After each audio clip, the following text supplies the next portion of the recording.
Two teams, one desert showdown under the lights of Vegas. Hawaii brings the nation's 9th-ranked passing attack into Allegiant Stadium to face one of the most balanced offenses in the Mountain West. UNLV's fighting for a shot at the conference crown. Hawaii's trying to spoil the party. I'm your host, Nathan Johnston, alongside Brad Hopkins. It's time to break the huddle. And I think the question to begin with is, who wins the chess match? Hawaii's air raid or UNLV's balanced attack? Comment down your prediction below and be sure to hit that subscribe button.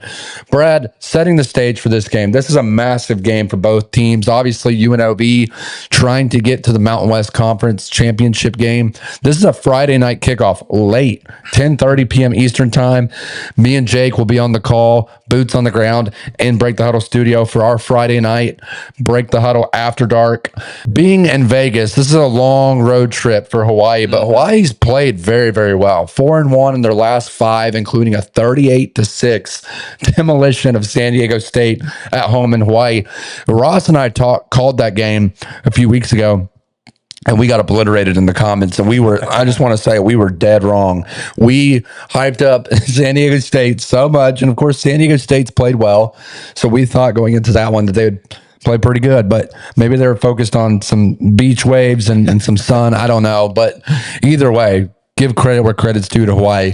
UNLV, on the other hand, 6-1 in the last 7, fresh off of a double overtime win versus Utah State. So, listen, UNLV continues to find ways to win, but they continue to play close against teams that, honestly, I believe they should be blowing out, especially with the roster. It's almost like a second chance U roster at UNLV. That's the best comparison I have with Dan Mullen. He's taken so many former 5- and 4-star guys and said, all right, come to UNLV, come to Vegas, let's see what we can make happen.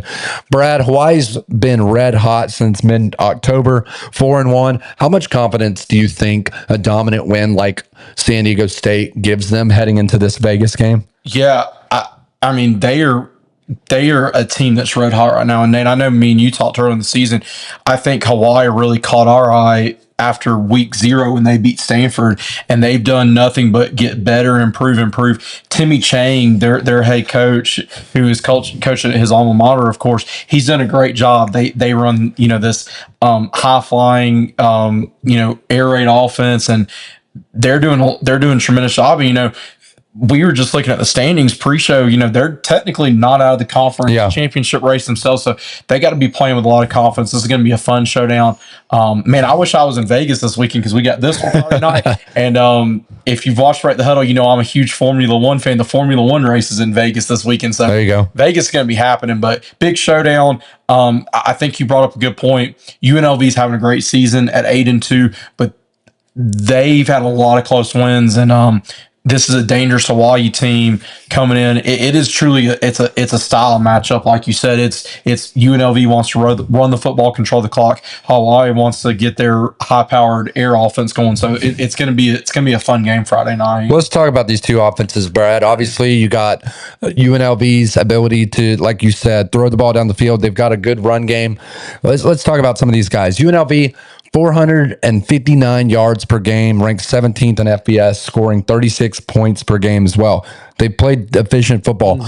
They just haven't been able to defensively hold their own. Quarterback Anthony Calandria, 2,500 yards passing, 18 touchdowns, 6 INTs, has played decent. Big storyline for this game, though. Jaden Thomas, running back for UNLV, probable to return.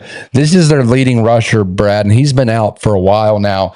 Looking to get him back for this pivotal matchup against Hawaii. 780 yards, 8 touchdowns. And it makes you wonder, if he does return Friday night, is Dan Mullen just going to feed him, or are they going to be a little more cautious with him? That's going to be an interesting storyline, I think. I think they got to put him in there. Absolutely. This is a pivotal game for them. They have to win. This is a must-win game for both of these teams. So you're putting it all out on the line for this one. And obviously, wide receiver Jaden Bradley, 712 yards receiving on 3 touchdowns this year. He's played pretty good for that UNLV offense. On the other side, Hawaii, not as efficient, 407 yards, ranked 52nd. yards per game, and then 30 points per game. So just under UNLV's average. Quarterback Micah Alejado. Man, this is the storyline, the heartbeat of that Hawaii Rainbow Warriors offense and pretty much team, if we're being honest. He's a guy that we kind of knew about before the season, but man, week one, I'm drawing a blank on who they played. They played Stanford in week that's zero. right. Yeah, that's right. And we called that game, absolutely, I believe. And man, he just came out, fought through injury, had an ankle injury, I believe, in that first half, pushed through. I was worried that he wasn't going to be able to finish. And man, he has been tough, durable, physical, confident in this season so far. 2,300 yards passing, 18 touchdowns to 7 INTs. And his wide receiver, Jackson Harris, 731 yards, 10 touchdowns receiving. He's his go-to guy. Number one target. Air raid offense, 302 yards passing per game, 9th in the nation. So they're kind of one-dimensional, for being honest. Yes, they have a decent run game. I think you're going to have to continue to step it up in the run game if you're going to have a chance to beat UNLV. I mean, when you think about the great Hawaii offenses that you saw, when June Jones was there and some other coaches, it was Hawaii is going to throw the football and they're going to average over 300 yards a game. So this is nothing. This is nothing new to what they're used to for if you're a Rainbow Warriors fan. Yeah.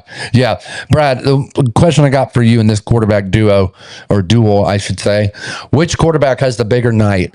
Calandria's balanced attack or Alejado's downfield strike game? Nate, I really like, because UNLV has struggled some on defense, I like Micah to have a big night. I love the way this kid plays. He plays with a lot of confidence, plays with a chip on his shoulder. He's not the biggest guy in the world. He's not the biggest quarterback out there, but he's very accurate. And we're talking about he's young. I can't remember if he's a true freshman or a redshirt freshman, but look, at this point, he's not anymore. He's not a freshman. He's played enough football to this point. It's this late in the season where he's got the full command of this offense. I look for him to have a big night on Friday. I think so too. I think you're really going to see a Hawaii offense that's confident and ready to go. I mean, we can't say it enough. This is a team who destroyed San Diego State, and I was shocked. And that's a good point. Beat a San Diego State team that they're leading the Mountain West right now. So once again, this is a Hawaii team that has got a lot of confidence.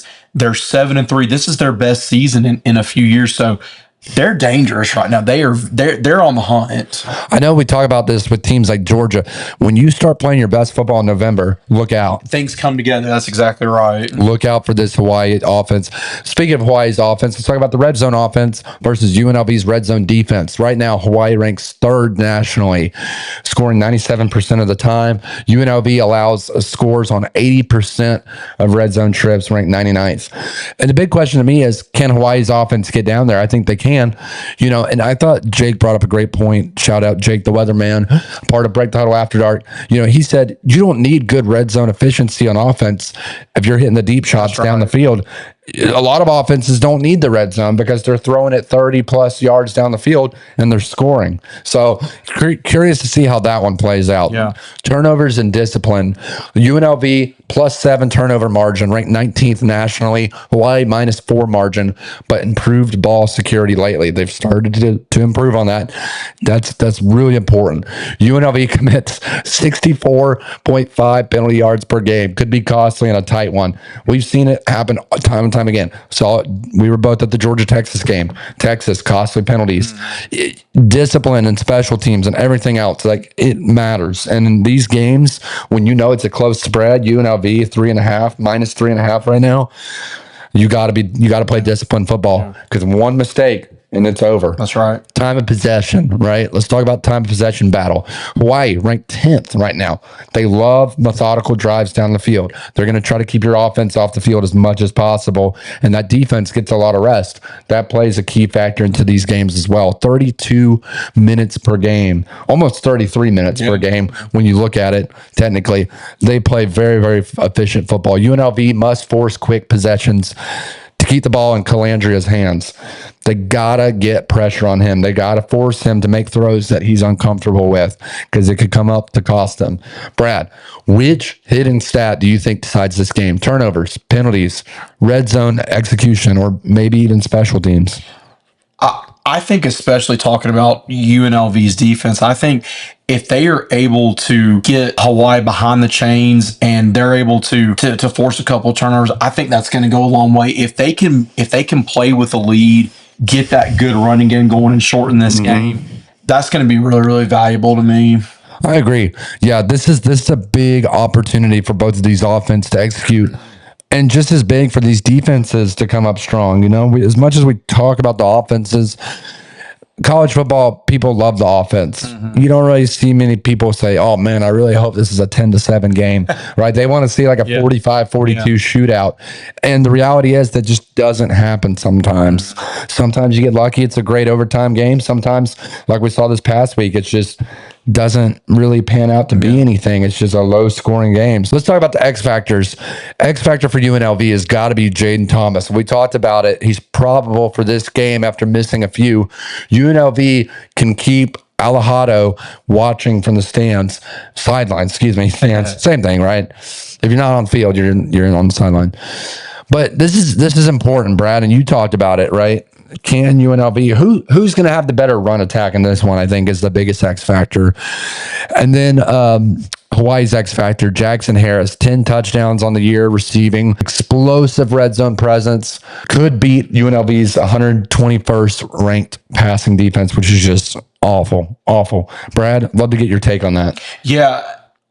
Nate, when I think about a Dan Mullen offense, the first thing that always screams out to me when he's been at Mississippi State and Florida, he had some good pass attacks, but when he is able to get his running backs going, I feel like it takes his offense to another level where he's able to, get all the kinds of zones, off tackles, counters, powers, and then that sets up the RPO game. If Jaden Thomas is back and he's back close to 100%, I think this makes this UNLV offense all the more dangerous. And I love I love what you said a second ago, keeping Micah Alejado and that Rainbow Warriors passing attack off the field. I think that could be big to get him back. Let Dan Mullen have that running game in full effect. That's going to be a big deal, I think. Brad, late kickoff on Friday night. We'll be live for Break the Huddle After Dark, giving you live commentary and analysis for this one. UNLV currently favored by 3.5 versus Hawaii at home. Who do you have coming out in this big time Mountain West matchup? This is going to be a fun one. I'm really, really excited to. Once again, I'm excited to watch this, and I'm going to have this on one screen and F1 qualifying on the other screen. So all Las Vegas on Friday night. Nate, I'm going to take the UNLV. I'm going to take the UNLV Rebels in this one. Love Hawaii. Love what Timmy Chang has done this year. I think he's really, really rejuvenated, re-energized that program. I just think UNLV's physicality. I think their run game is going to be just a little bit too much. I think they keep Hawaii off the field at times, and I think that's what this comes down to. Give me the Rebels in a very, very close one. I'm going to sound crazy on this one, but I think the Hawaii fans are going to appreciate it. I'm going to take the Hawaii Rainbow Warriors. Listen, I picked them to beat Stanford. They beat Stanford. No one expected them to do it. I picked against Hawaii, and Hawaii wins against San Diego State. I got to take Hawaii, man. They're rolling. And listen, UNLV has struggled against some of these other opponents that they shouldn't. Absolutely. This just feels like one of those games where Hawaii has a breakout game. Absolutely. Micah Alejado finally gets his name on the map. I hate that it's a 10:30 kickoff because on a Friday night in Vegas, I mean, come on, you can't make it an 8 o'clock kickoff. I don't understand that. I'm not a scheduler, so more props to him. But man, I think this is going to be a great matchup any way you look at it. Drop your score predictions down below. Let us know down in the comments who you think has the edge in this one. Be sure to hit that subscribe button. Help us to get to 1,000 subs. We're almost there. And be sure to check us out Friday night live for Break the Huddle After Dark, as Jake and I and the crew will be calling in-game live commentary and analysis. You won't want to miss out. We'll see you Friday night. It's time to Break the Huddle.